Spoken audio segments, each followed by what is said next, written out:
Hello दोस्तों, आप सभी को नमस्कार और आप सभी का स्वागत है हमारे इस चैनल आर के स्टडी कंपटीशन 1 पर। जैसा कि आप सब जानते हैं कि हमारे इस चैनल पर डॉक्टर आर.एस. अग्रवाल वस्तुनिष्ठ अंकगणित चल रहा है और इसमें हम पढ़ रहे हैं अनुपात और समानुपात। हमने अनुपात और समानुपात के काफ़ी क्वेश्चन कर लिए हैं और उसमें हमने लगभग आयु संबंधी वाले क्वेश्चन कंप्लीट कर लिए हैं, कुछ आय वाले भी और सिक्के वाले भी। अब हम अपने उन क्वेश्चनों को आगे बढ़ाते हुए अगला क्वेश्चन लेंगे और उन्हें हल करेंगे। देखिए अगला क्वेश्चन जो है हमारा,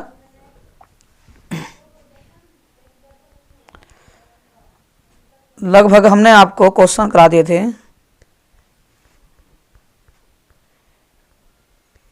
मैं आपको दिखा दूं, बस एक मिनट रुकिए। देखिए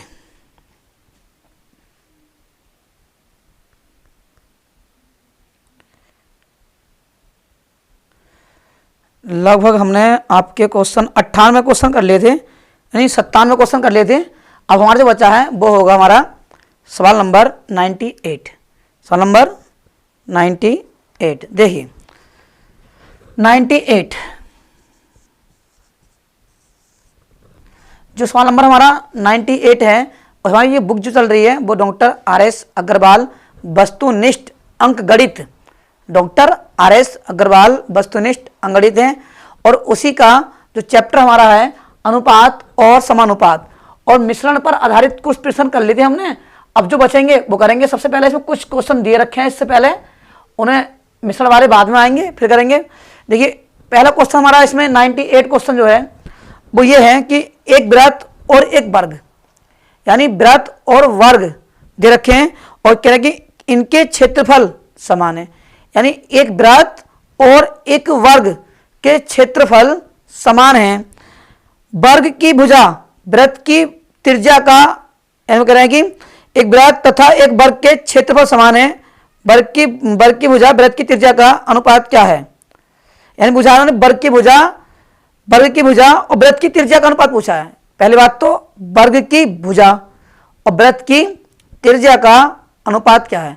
देखिए इसके लिए आपको सबसे पहले ये पता होना चाहिए कि वर्ग का क्षेत्रफल क्या होगा और वृत्त का क्षेत्रफल क्या होगा। देखिए मैं आपको थोड़ा सा एक कॉन्सेप्ट देने वाला हूं कि ये तो हम जानते हैं कि जो वर्ग होता है उसकी सारी भुजाएं बराबर होती हैं, यानी जितनी ये होगी उतनी ये होगी, उतनी ये होगी, उतनी ये होगी। ठीक, भुजा इसकी है, मान लेते हैं ये ए, ये ए, ये ए, ये ए। ठीक है। अब क्षेत्रफल बराबर क्या होता है, लंबाई गुणा चौड़ाई। लंबाई भी इसकी ये है, चौड़ाई भी इसकी ये ए है। तो जो वर्ग का क्षेत्रफल हुआ वो हुआ भुजा स्क्वायर। क्या हुआ, भुजा स्क्वायर। अब जो होता है हमारा वृत्त, ये हमारा वृत्त होता है। ठीक है, वृत्त की जो चारों ये होती है हमारी पूरी, ठीक है, परिधि बहुत ही 2πr, और जो वृत्त का क्षेत्रफल होता है वो होता है πr स्क्वायर। क्या होता है, πr स्क्वायर। उन्होंने यही कहा है कि एक वृत्त और वर्ग का क्षेत्रफल समान है, यानी जो वृत्त है, वृत्त का क्षेत्रफल, वृत्त का क्षेत्रफल और वर्ग का क्षेत्रफल, वर्ग का क्षेत्रफल क्या है, दोनों ही क्या है, समान है। यानी जो वृत्त का क्षेत्रफल है वो होता है πr स्क्वायर और जो वर्ग का क्षेत्रफल होता है वो होता है भुजा स्क्वायर। क्या होता है, भुजा स्क्वायर। अब बस आपको ध्यान ये रखना है कि पूछे क्या है, वृत्त के या वर्ग के, जो पहले आएगा वो पहले रखना, बस और कुछ नहीं करना है। देखिए इसमें क्या पूछा है कि वर्ग की भुजा वृत्त की त्रिज्या का, यानी वर्ग की भुजा और वृत्त की त्रिज्या का अनुपात, एक वर्ग और वृत्त, पहले कौन है, वर्ग है, पहले कौन है, वर्ग, और बाद में कौन है, वृत्त है। तो कहने का अर्थ हुआ पहले रखना है किसे, वर्ग को, और बाद में किसे रखना है, वृत्त को। क्यों, साफ साफ बोला कि वर्ग और वृत्त की त्रिज्या का अनुपात क्या है। देखिए इसका वर्गमूल ले लेते हैं, तो वर्गमूल लेंगे तो जिस पे स्क्वायर रूट नहीं होता उस पे स्क्वायर रूट आ जाता है और इसका ये हट जाएगा, ये हो गया। इसके लेते हैं तो ये हो जाएगा ए, ये जाएगा इसके बटे में, यानी हम बोल सकते हैं जो ये हमारा पाई है बराबर a/r। क्यों किया ऐसा, क्योंकि उसने इन दोनों में अनुपात पूछा है। इस बड़े का मतलब क्या होता है, अनुपात। यानी इसके बटे में 1, यानी A अनुपात R बराबर रूट पाई अनुपात 1। ये तुम्हारा हो गया इन दोनों में अनुपात। क्या हो गया? अनुपात। तो क्या आया? रूट पाई अनुपात 1। उसने साफ साफ बोला कि वर्ग की भुजा और वृत्त की त्रिज्या में अनुपात क्या होगा। तो जो पहले बोलेगा बस वही पहले हमें लिख देना है, ठीक है। अब सवाल नंबर देखिए 99। सवाल नंबर 99 और 99 में क्या कहा है? 99 में बोला है कि दो गोलों के संपूर्ण पृष्ठों का क्षेत्रफल, दो गोलों के संपूर्ण पृष्ठों का क्षेत्रफल, क्षेत्रफलों का अनुपात 1:4 है। ध्यान रखना, दो गोलों के, एक गोला और दूसरे गोला, उनके क्षेत्रफलों का अनुपात, पृष्ठीय क्षेत्रफलों का अनुपात 1:4 है। कितना? 1:4 है। अब आगे बोला है कि इनके आयतनों का अनुपात क्या होगा। क्या पूछा है? आयतनों का अनुपात। देखिए, ये पहले गोले का क्षेत्रफल, क्षेत्रफल क्या होता है गोले का? 4πr², और ये होता हमारा 4πr²। ये पहले का और ये दूसरे का, ठीक। इनका अनुपात दिया है 1:4, यानी 1/4। कहने मतलब ये पहले के लिए और ये दूसरे के लिए। तो 4π से 4π समाप्त। इसका वर्गमूल निकालेंगे इधर को, तो क्या हो जाएगा? R1/R2 बराबर 1/2, यानी R का मान 1, R2 का मान 2। अब उसने पूछा है कि गोले के, उसने पूछा है कि गोले के आयतनों का अनुपात क्या होता है। आयतन होता है वॉल्यूम, यानी पहले का और दूसरे का। तो गोले का आयतन क्या होता है? गोले का आयतन होता है 4, गोले का आयतन होता है 4 यानी 4/3 और पाई आर की क्यू बटे, ये दूसरे का 4/3 पाई आर की क्यू। अब पहले के लिए 1, दूसरे के लिए 2। अब देखो ये पूरा कट गया इससे, तो ठीक। कितना बचा? R1/R2। R1 कितना? 1, 1 का घन 1, 1 का घन 1। R2 कितना? 2, 2 का घन कितना? 8। तो अनुपात क्या आया? अनुपात आ गया 1:8। यही तुम्हारा हो गया आंसर, 1:8। ये तुम्हारा क्या हो गया? आंसर। तो इसे आप नोट कीजिए। फिर सवाल नंबर लेते हैं हम 100।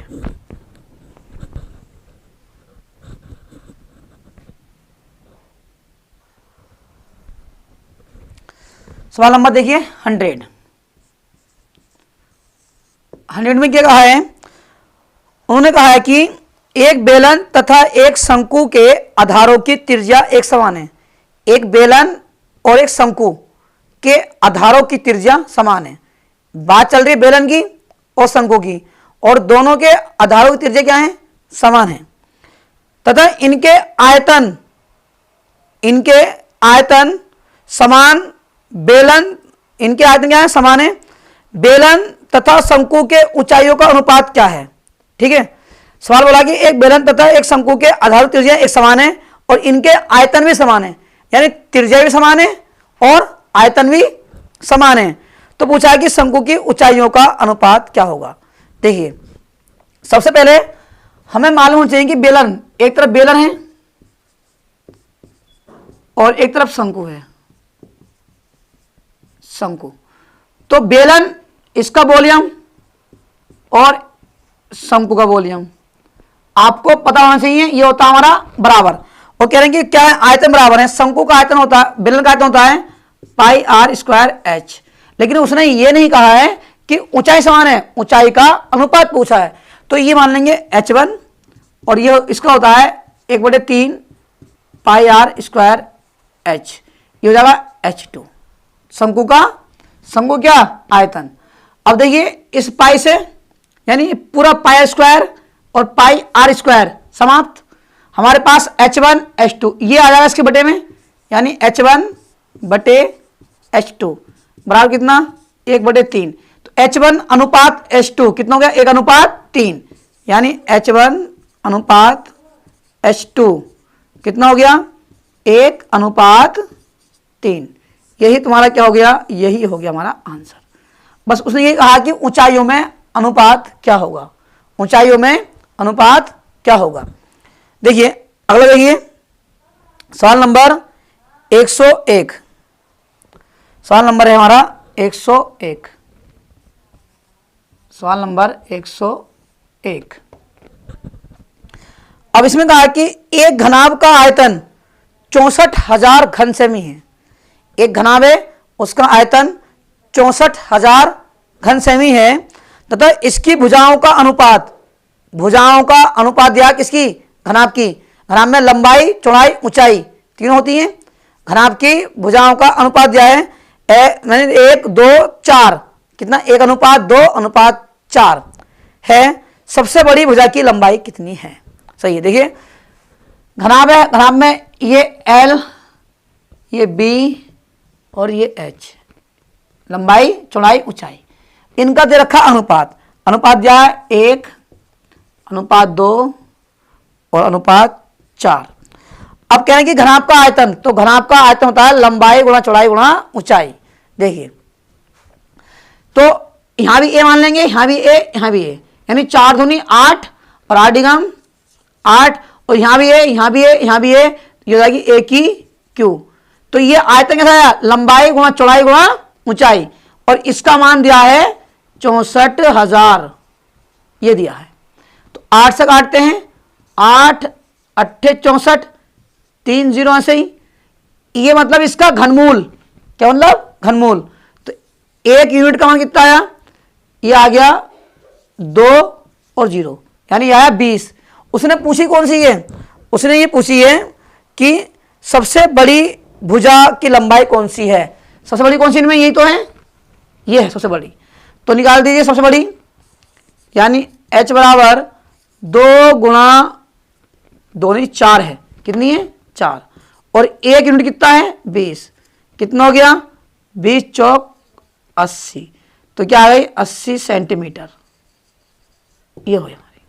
ठीक, तो ये किसका हुआ, ये हुआ हमारा घनाभ का, किसका, घनाभ की सबसे बड़ी भुजा। पूछता सबसे छोटी, तो सबसे छोटी कौन सी है, तो 1 है, तो 20 ही कम 20, तो कितनी आती 20। पूछता है बीच वाली है हमारी, तो कितना 20 दूनी 40, बड़ी पूछी है, कितनी हो गई 80। और तीनों भुजाओं का योग पूछता, तो तीनों को जोड़ के जो 1 यूनिट आई है उसे गुणा कर देते, बस हमारे क्या आ जाए, तीनों भुजाओं का योग आ जाता। अब देखिए सवाल नंबर 102, सवाल नंबर 102 यहां करा देता हूं मैं। देखिए सवाल नंबर 102, सवाल में कहा है कि किसी पाइप में पानी के बहाव की दर, किसी पाइप में, यानी कोई हमारा पाइप है, ये मान लेते हैं ये पाइप है, ये इसका मुख है, सही है, इधर से अब इसे बहाव का दर जा रही है, ये देखिए ये बहाव की दर है किसके, पानी के। ठीक है, पानी के बहाव की दर उस पाइप की त्रिज्या के विलोमा अनुपाती है। विलोम अनुपात मतलब उल्टी यानी विक्रम है, कैसी है, उल्टी है। ठीक, 2 सेमी तथा 4 सेमी व्यास के, 2 सेमी तथा 4 सेमी व्यास के। देखिए व्यास कैसा होता है, ये हमारा कोई वृत्त है, वृत्त है ये, मैं इसे आधा काट दूं तो ये यहां से लेके यहां तक जो ये कहलाया व्यास कहलाया, और वृत्त का केंद्र ये होता है, तो ये कहलाया त्रिज्या, ये भी त्रिज्या। तो व्यास कितना होता है, ये होता है 2r, कितना होता है 2r, यानी व्यास बराबर कितना हो गया 2r, 2 गुना त्रिज्या, त्रिज्या का दुगुना होता है क्या व्यास, और त्रिज्या निकालनी है तो व्यास की आधी, यानी व्यास बटे 2, यानी डायमीटर बोलते हैं व्यास को, यानी हम बोल सकते हैं d बटे 2। जब भी त्रिज्या निकालनी होगी व्यास की आधी कर दो, जो भी व्यास दिया उसे आधा कर दो, आपको त्रिज्या मिल जाएगी।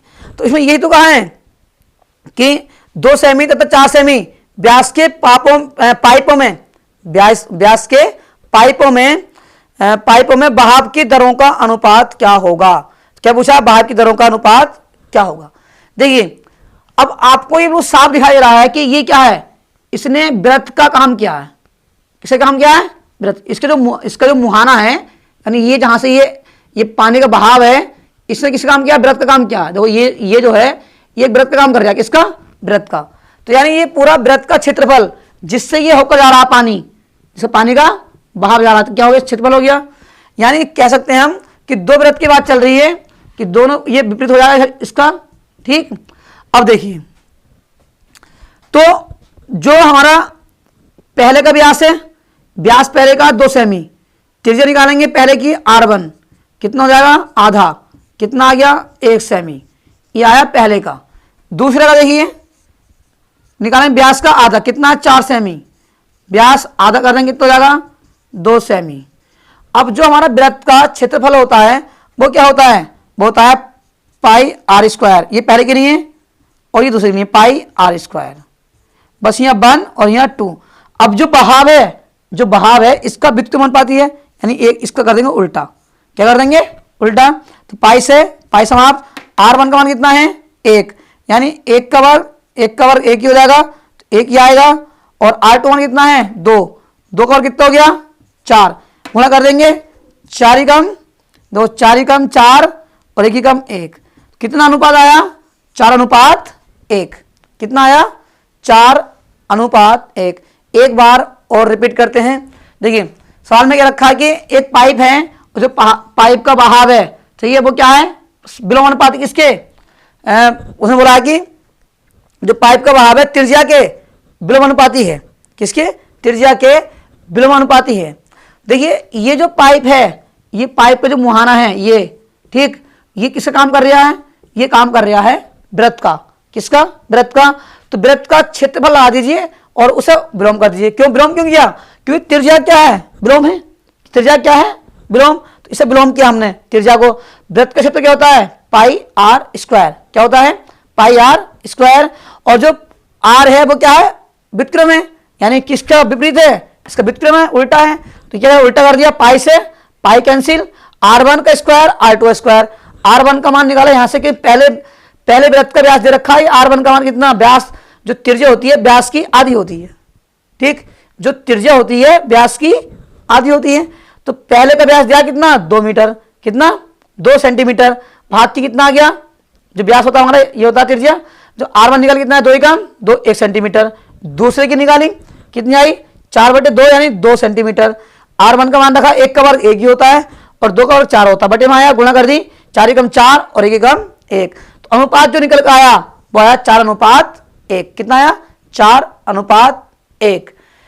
अब देखिए और हमारे सवाल इसमें है, सवाल नंबर 103, ये हम कराएंगे आने वाली अगली वीडियो में। और उसमें अब जो 103 के बाद कुछ सवाल अनुपात के हैं, कुछ सवाल संख्याओं पर आधारित हैं, तो वह हम लेंगे आने वाली अगली वीडियो में। आप सभी को नमस्कार, धन्यवाद और जय हिंद।